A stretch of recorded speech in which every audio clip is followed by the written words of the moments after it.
nós iremos, nesta aula, analisar a prova da ESA de 2020, aplicada em julho de 2020 para o ingresso em 2021. Tá? Então, a prova de português tem um texto, 12 questões. É uma prova bastante simples e não nos fará assim ter um grande sofrimento, né? A gente não vai sofrer com essa prova. Então, acompanha aí comigo. Eu vou ler para vocês o texto, importância e vantagens da reciclagem. Eu estou aumentando a tela o máximo possível. Pronto. Está sendo o limite, né? Então, nós temos aí um texto curto. A segunda metade do século XX foi marcada pelo surgimento de uma série de produtos que contribuíram para a praticidade do nosso cotidiano. Então, aqui é um texto, você já percebe que é um texto argumentativo por esse começo, né? Ele faz uma introdução em que há uma pequena alusão histórica, né? Fala, né, do século XX, e ele já lança um ponto de vista que ele vai defender. Quer dizer, o surgimento de produtos que contribuíram para a praticidade do nosso cotidiano. A seção da indústria de materiais descartáveis foi uma das protagonistas desse desenvolvimento, como, por exemplo, a invenção do PET, politereftalato, olha que palavra terrível, né? Politereftalato de etileno. Inicialmente empregado na indústria têxtil, esse tipo de plástico logo revolucionou o setor de armazenamento e transporte de alimentos e bebidas, com as vantagens de ser inquebrável, leve e de fácil manuseio, substituindo o vidro pesado e frágil.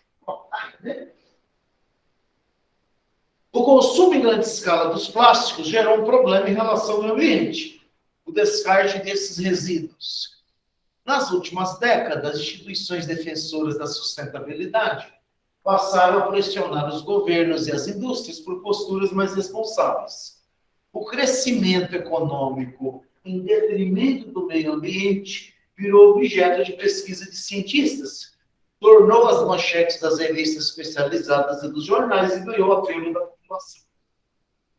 O fim do uso de materiais descartáveis é inviável. Tampouco os ambientalistas clamam por isso. Conclusão. O desenvolvimento sustentável consiste em 3 R's: reduzir, reutilizar, reciclar. A indústria foi encarregada da terceira etapa. O processo de reciclagem não só preserva o meio ambiente, mas também gera riquezas e reduz os custos de produção das empresas que investem na prática, além de promover o marketing social de empresa eco-friendly, né? Ou empresa verde, quer dizer, amigável ao meio ambiente. Aí nós vamos tratar das questões de língua portuguesa. Pronto, está aqui, né? As questões, como eu disse, de 13 a 25. Bom, primeira questão, a questão número 13, ela trata de ortografia. Então, vocês podem observar, quando a gente fala em ortografia, a gente pensa em ortografia barra acentuação gráfica. Então, nós consideramos as duas coisas interligadas. Então, assim, você já pensa que se você estiver lá e ter lá a ortografia, normas ortográficas, estude a acentuação também por via das dúvidas. Você não sai da cabeça de quem organiza a prova. Porque, no nosso caso, quando nós falamos, ele coloca aqui, segundo a curva ortográfica de 2009, 2020, 2010. Quanto à acentuação, marca alternativa em que a palavra em negrito está correta. Aqui, né, a gente falando de acentuação. Então, você vê, de acordo ortográfico, acentuação. Então, você considera as duas coisas juntas, né? Afinal de contas, né, a maneira de escrever a palavra, né? Então, se você acentuou adequadamente ou não, você considera dentro desse âmbito da escrita, né, correta, né, de acordo com essas normas convencionais. Então, veja lá, letra A. Quanto à limpeza, eu sou paranoica. Então, aí na A, nós temos a palavra paranoica.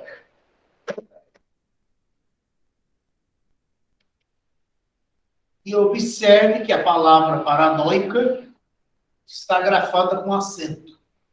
Bom, é o que ele diz, né? Não dá certo que eu estou acento. Letra B, ideias. Sem acento. Letra C, hotéis. Sem acento. Letra D, veem. Com acento. E letra E, para. Com acento. Muito bem, são todas palavras quadradas daquelas regras que nós estudamos nas aulas sobre esse assunto. Tá? Nós, na língua portuguesa, periodicamente, houve acordos ortográficos. Mudanças na ortografia, nem sempre houve uma ortografia oficial comum aos países de língua portuguesa. E mesmo havendo uma ortografia mais ou menos comum, havia exceções, maneiras diferentes de escrever determinadas palavras no Brasil e nos outros países de língua portuguesa. Tanto no Acordo Ortográfico de 1945, quanto no Acordo Ortográfico de 1971, essas diferenças permaneceram. Esse último acordo, que foi de 1990, mas ele só foi ratificado em 2009, olha, 19 anos para ratificar o acordo. Esse último acordo teve como objetivo uniformizar a língua escrita nos países falantes de português, a comunidade de língua portuguesa internacional. E aí nós estamos pensando no Brasil, Portugal, os 5 países africanos que falam português, Moçambique, Angola, Cabo Verde, São Tomé e Príncipe, Guiné-Bissau, e lá na Ásia, Timor-Leste, perto da Indonésia, do lado da Indonésia. Então, são países onde se fala português. E ele quer unificar a escrita do português. Olha, então, você pegar um livro editado em Moçambique, ele pode circular no Brasil, ou vice-versa, né? No caso, o Brasil tem mais editoras, né? Então, essa era a proposta. E aí, algumas palavras tiveram sua ortografia alterada, principalmente no tocante à acentuação. Uma das regras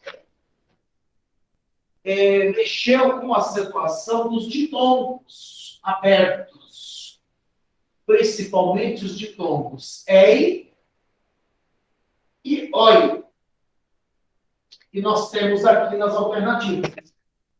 Então, esses ditongos ei e oi tiveram uma alteração no acordo ortográfico. Por quê? Até 2009, todas as palavras que você tinha o oi e o ei recebiam acento.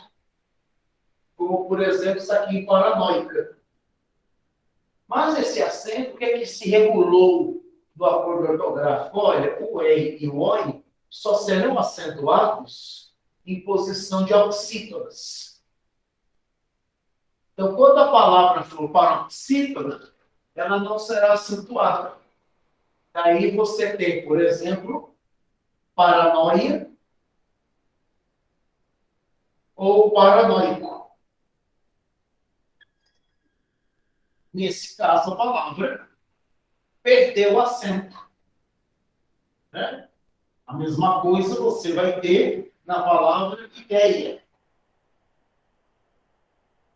Em todos eles, o ditongo, o oi e o L estão em posição de paroxítona. Você teria, por exemplo, herói. Agora, se você pegar uma palavra como, vamos colocar aqui do lado, herói. Se você pegar a palavra como herói, a palavra herói permanece com seu acento. Se você pegar a palavra hotéis, como está aqui na alternativa, hotéis permanece com seu acento. Porque você tem aqui uma oxítona. Então, com herói acontece uma coisa interessante. Herói tem acento, heróico não. Uma simples. Herói oxítona, heróico paroxítona. Né? Então, veja aqui, com base nisso, né? Então, o exercício diz assim, segundo o acordo, quanto à acentuação, marque a alternativa em que a palavra em negrito está correta. Então, nós já descobrimos que paranoia está errada, paranoica, né? Deveria ter acento. Quanto à limpeza, eu sou paranoica. Esse paranoica não deveria ter acento, está errado. Na B, sempre precisamos de novas ideias. Achamos a nossa resposta certa. É a letra B. Hotéis está errado por quê? Faltou o acento.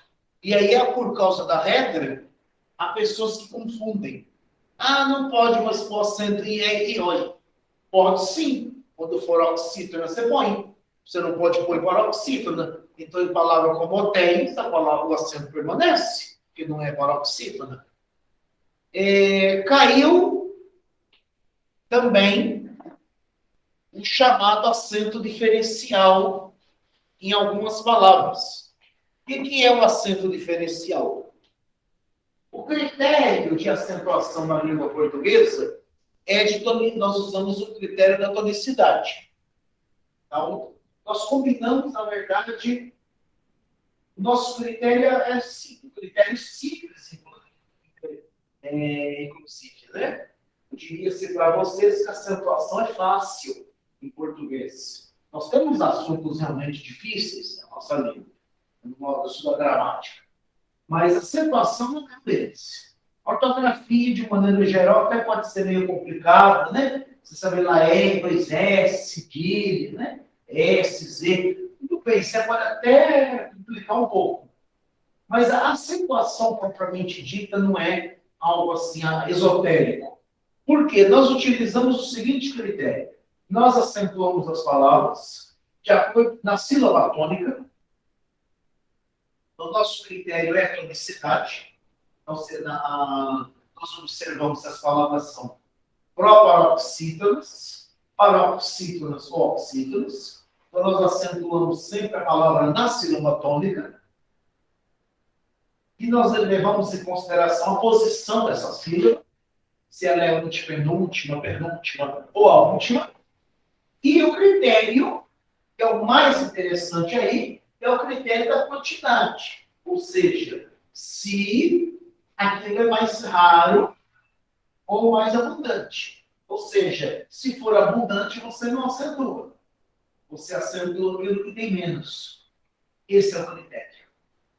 Por isso que nós acentuamos todas as proparoxítonas. Porque, em comparação com as paroxítonas e as oxítonas, elas têm menor número. É um número grande, não é inexpressivo.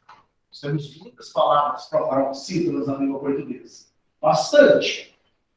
Né? Você pega lá, por exemplo, sufixos como ólogo. Quer dizer, você tem infinidade de palavras. Zoólogo, binólogo. Então, você tem bastante, tem muitas palavras proparoxítonas. Isso de uso cotidiano, física, química, matemática, geográfico, né? Áfrico, né? Então, você tem bastante. Só que, em comparação com as outras, você tem menor número, então você acentua todas. E aí, as paroxítonas e oxítonas, você vai acentuar de acordo com a terminação. Então, as oxítonas e os monossílabos tônicos, terminados em AEO. As proparoxítonas, terminadas em L, N, U, R, X, AN, né? De tom PS. Então, você tem um critério. As vogais de ato, exceto aquelas que são seguidas de L, N, N, Z, N, H. Então, nossa, lembrar de tudo isso. Pois é. Mas é uma questão de prática, a gente lembra, acaba lembrando. Então, esse é o critério principal, só que nós temos o critério do acento diferencial. E esse acento caiu em algumas palavras. Então, a palavra para tinha acento quando era verbo. Então, você tinha um acento agudo em para, verbo, para diferenciar do para preposição. Esse acento caiu no último acordo. Então, não temos mais acento diferencial em para. Tínhamos o acento nos ditongos e. Então, formas verbais como veem, creem, leem, deem, tinham acento. Esse acento também caiu. Tá? Então, esse acento também caiu. Os ditongos e o. Então, você tinha, por exemplo, zou, que é a forma abreviada de zoológico. Esse zou tinha acento. Esse zou tinha acento. O voo, de voar, também tinha acento. Esse acento caiu, assim como o do EE. Então, o EE, o acento foi eliminado. Tá? Então, uma coisa importante aí. Então, nessa questão, na questão número 13, a resposta correta é a letra B. Tá? Então, vamos lá. 13, letra B. A questão número 14 é uma questão de interpretação, né? No caso, segundo o texto. Então, é uma questão de compreensão de texto. Segundo o texto. Então, de acordo com o texto. Você vai achar a resposta no texto. Escolher empresas que utilizem...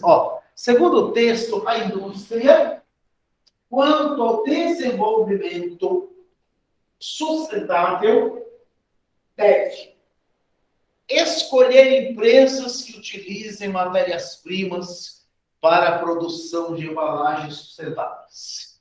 Responsabilizar-se pela reciclagem de materiais descartáveis. Pressionar o governo a fim de que os recursos sejam revertidos para campanhas eco-friendly. Promover o marketing social, financiando estudos para a substituição do PET e gerar riquezas e reduzir os custos da produção. Bom, o que você elimina de cara aí nessas alternativas? Bom, o que o texto fala? Justamente que as empresas são criticadas por se preocuparem tanto com a parte econômica e detrimento do meio ambiente. Então, a alternativa E, de cara, não está errada. A indústria, a preocupação dele, sob essa perspectiva, não é gerar riqueza. Gerar riqueza tem que gerar, é lógico, né? Mas não é reduzir os custos de produção. O texto fala disso. O texto fala em sustentabilidade. Né? Então, não é a letra E. Tá? D. Promover o marketing social. Bom, algumas empresas têm feito isso, mas o texto não diz que, quanto ao desenvolvimento sustentável, ela deve promover o marketing social. Tá? Isso tem sido feito, mas não diz que ela deve fazer isso. Quer dizer, veja o que está perguntando. Segundo o texto, a indústria, quanto ao desenvolvimento sustentável, deve. Beleza. Então, deve. Qual é a obrigação da empresa sob o ponto de vista do desenvolvimento sustentável ou sustentabilidade? Gerar riquezas? Isso ela já faz. Não é esse o dever. Promover marketing social, algumas promovem. Mas não adianta promover marketing e não ter ações concretas. Então, não é a D. C. Pressionar o governo. A sociedade tem feito isso. Ao contrário, os governos é que têm pressionado indústrias para adotarem práticas sustentáveis. Então, você elimina C, D e I. Tranquilamente. Tá? Então, vamos lá, vou colocar aqui. A questão 14 é uma questão de compreensão de texto.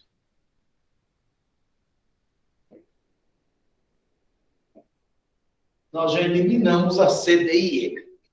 B, a indústria, vamos ver, vejam a indústria deve escolher empresas que utilizem matérias-primas. Quer dizer, a indústria deve escolher empresas totalmente por fora, né? Então, nós achamos a nossa resposta. Letra B. A empresa deve responsabilizar-se pela reciclagem de materiais descartáveis. Né? Bom, isso, né? Aqui vamos pegar o texto. Vamos lá, vamos voltar para o texto. Ficamos entre A e a B, né? As duas são aqui, né? Olha lá o último parágrafo, né? O fim do uso de materiais descartáveis, o desenvolvimento da 3S, a indústria fica encarregada da terceira etapa, reciclagem. Reciclagem. Então, essa reciclagem gera riquezas, reduz o custo de produção, quer dizer, isso já acontece. Mas aqui diz que a empresa, o que ela deve fazer, né? Então, ela deve, para ter esse desenvolvimento sustentável, então a empresa gerar riquezas e reduzir custos será a consequência disso, né? Não no sentido que temos hoje, mas de fazer reciclagem. Está falando claramente aí, fala 3 R's, né? Então, reciclagem, terceiro R. Então, ela deve se responsabilizar pela reciclagem de materiais descartáveis, letra B. Né? Então, nós temos aí, letra B. Exercício número 15. Vamos lá, 15. 15. Exercício 15. Leia o parágrafo abaixo e, em seguida, marque a alternativa que apresenta, respectivamente, a classificação quanto à classe gramatical. Então, nós temos aqui uma questão de morfologia de classes de palavras. Então, a questão está me pedindo sobre classes de palavras. E aí, aqui o trecho. Embora haja um número crescente de estudos sobre o uso de celulares e suas consequências, nenhum deles provou definitivamente que o consumo excessivo do aparelho causa problemas de saúde mental. Bom, e aqui nós temos as seguintes palavras: embora, sobre e nenhum deles. Nem, né? Então, embora, sobre e nenhum. Questão fácil. Embora haja, ainda que haja, mesmo havendo, e terciário, embora é uma conjunção concessiva. Então, esse embora é uma conjunção adverbial concessiva. Então, você tem ali nas alternativas a que dizem que a primeira é conjunção, letra A, C e D. Então, nós aqui eliminamos. Então, nós temos A, B, C, D e E. Se a primeira palavra, embora, é conjunção, então aqui a A diz que é conjunção. A B diz que é preposição. Eliminamos a B. A C diz que é conjunção, a D diz que é conjunção e a E diz que é preposição. Eliminamos a E também. Olha, essa questão por isso que é fácil. Depois, sobre estudos sobre assunto, né? O assunto, estudos a respeito do uso, sobre o assunto. Isso é um conectivo. Só que esse conectivo, estudos, uso, está ligando palavras. Preposição. Então, qual alternativa diz que a segunda é preposição? A diz que a sequência é conjunção-preposição. Beleza. Letra C, conjunção-conjunção. Então, já eliminamos a C também. E a D diz conjunção-preposição. Beleza. Maravilha. Ficamos entre a e a D. Qual vai ser a palavra da discórdia aqui? A que vai dar a resposta é a terceira. Nenhum deles. O que é esse nenhum? Pronome indefinido. Na letra A, então, diz que é pronome. A letra D diz que a última palavra é... A letra E, né? Diz que a última palavra é numeral. Espera aí. Letra D. Diz que a última palavra é numeral. Não é numeral, é pronome. Então, resposta aqui, né? Então, embora conjunção, sobre preposição e nenhum pronome. Tá?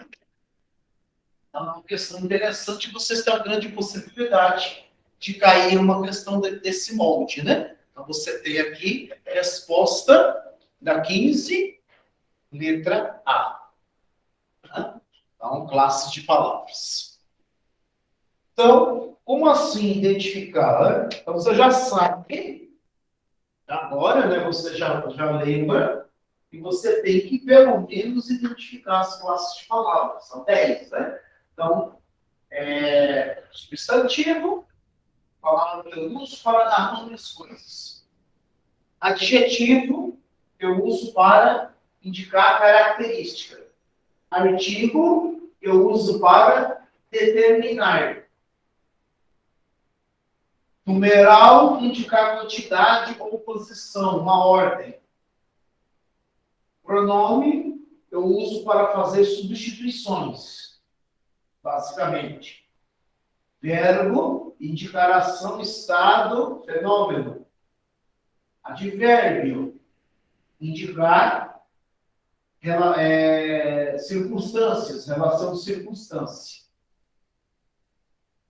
Preposição, ligar palavras. Conjunção, ligar orações. E preposição, indica, expressa sentimentos. Então, quando eu falo aqui em classe de palavras, é identificar se determinada palavra é substantivo, adjetivo, pronome, essas coisas. Por que isso? Qual a dificuldade que isso nos apresenta? Essa questão aqui é fácil. Mas poderia não ser. Pode ser difícil. Como pode ser difícil? Porque você tem palavras que podem pertencer a classes gramaticais diferentes. Vai sempre depender do contexto. Onde ela está. Que posição ela está desempenhando. A função dela na frase. Então, às vezes, é muito complicado a gente separar a morfologia da sintaxe. E se você pegar, por exemplo, a palavra que, o que pode ser pronome relativo. O que pode ser conjunção integrante.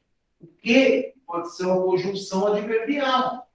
E aí, como é que eu vou saber o que é o que? Preciso ver a posição dele na frase. O que é pronome relativo? É o que conjunção integrante. Então, eu preciso observar essas coisas. Você pega uma palavra como logo. Logo, conjunção. Mas logo também pode ser advérbio. Bastante. Advérbio pode ser adjetivo. Bastantes. Plural, pronome. Então, uma palavra pode pertencer a classes diferentes. Ela desliza, né?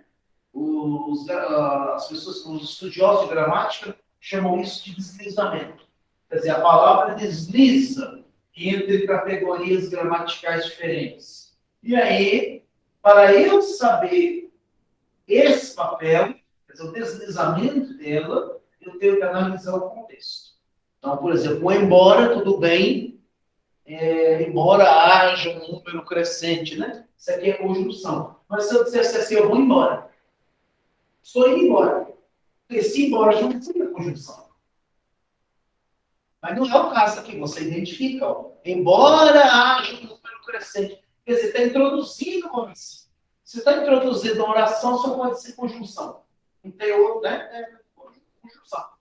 Então, sobre preposição, beleza, né? E o nenhum também é pronome indefinido, não vem enrosco aí, né? A que pode, às vezes, enroscar é o embora. Só que no embora ali, As outras alternativas diz que ele é preposição. Então, não é aí, não acrescenta, não daria dificuldade para a gente. Questão número 16. Na questão 16, olha só, literatura, né? Sobre a arte barroca, brasileira, pode-se afirmar que. Então, aqui nós temos uma questão de literatura brasileira, que é conteúdo da ESA. A ESA não pede literatura portuguesa, só brasileira. E aqui, no caso, pede especificamente período barroco.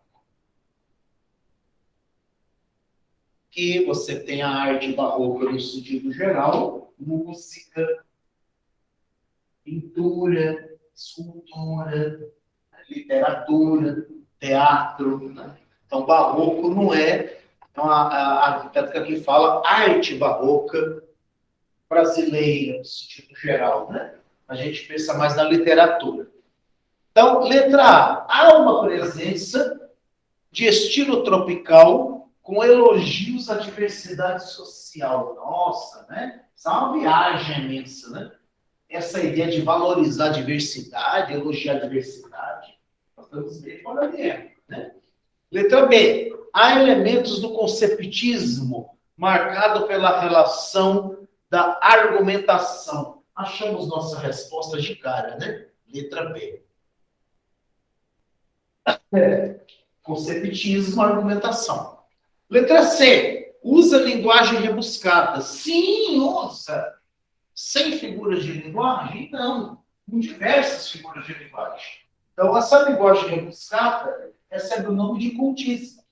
Esse cultismo é marcado pelo exagero, pela sofisticação verbal, metáforas, antíteses, paradoxos, metonímias. Então, a linguagem barroca, cultista, é uma linguagem difícil, às vezes quase impenetrável, que requer muita leitura, muito estudo, para você desvendar aquele tipo de texto.